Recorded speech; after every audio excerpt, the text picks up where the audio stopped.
to Lab 2 by me, Rhiannon Crisanti.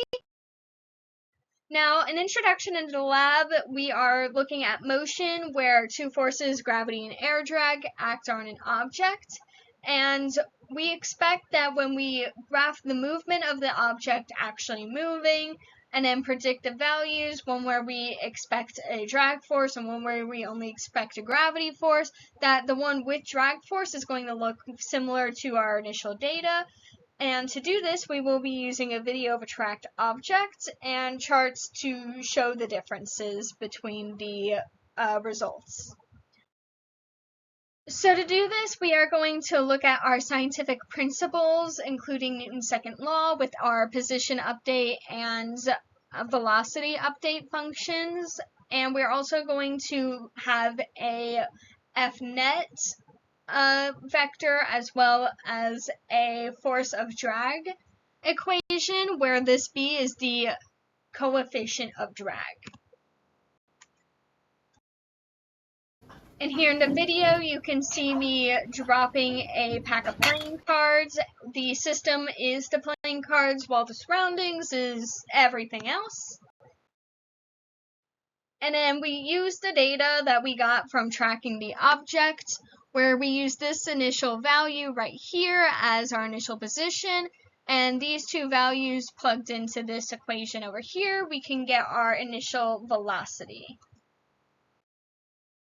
Go ahead and use these two values in our position and velocity update, where we have also a mass and a drag constant, which we put into our formulas from before, with gravity in the negative y direction. Velocity is going to be only in the y direction, so we're only considering that so that we can plug it into our drag force equation, which is going to be in the positive direction because it's resisting that motion, and then the total force is going to be the drag force and gravity force combined. And of course, we are going to have those update formulas where we're going to update the velocity so that we can see that movement, and then update the position so that the position will change with the change in velocity, and then of course update that delta and get everything printed out. That movement printed. This is what it will look like with only gravity, and then here's what it looks like with only drag. As you can tell, this is a little bit more flat over here, but this looks very similar, which it's supposed to. All the data put together. So the blue line represents the actually tracked data. The green line, which you can tell lines up very smoothly with the blue line, is the drag data, and the purple line is the only with gravity data. So as you can tell, the one with only gravity really does drop off a little bit here, and this is because we are missing a force.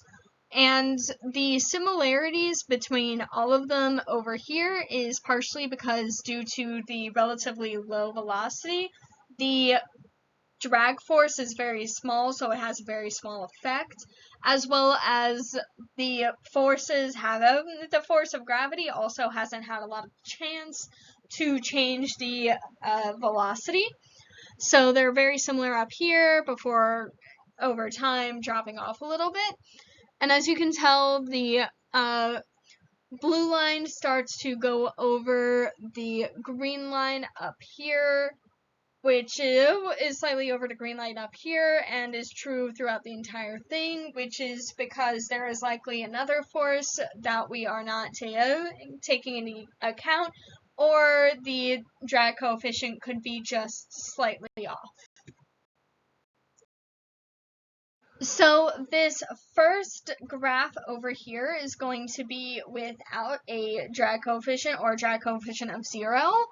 And you can tell that the velocity is very stable, but in the second graph, the drag coefficient is 0.03, and you can tell that it really does have that curve in there where the force of drag is starting to cancel out the gravity force, and this is the one that can start to predict a terminal velocity, though I do not believe it reaches terminal velocity. And when the drag point of force pointing up has exactly balanced out the force of gravity pointing down, that means that the net force is going to be 0 on the system. So for the what if scenario, this is our original data, but this is when I changed the velocity to -3 to sort of mimic it being thrown down, so greater velocity. So as you can tell, it kind of plateaus around here, while down here it plateaus at a slightly lower value. So most likely the terminal velocity would be different in the case that an object is thrown rather than starting at rest.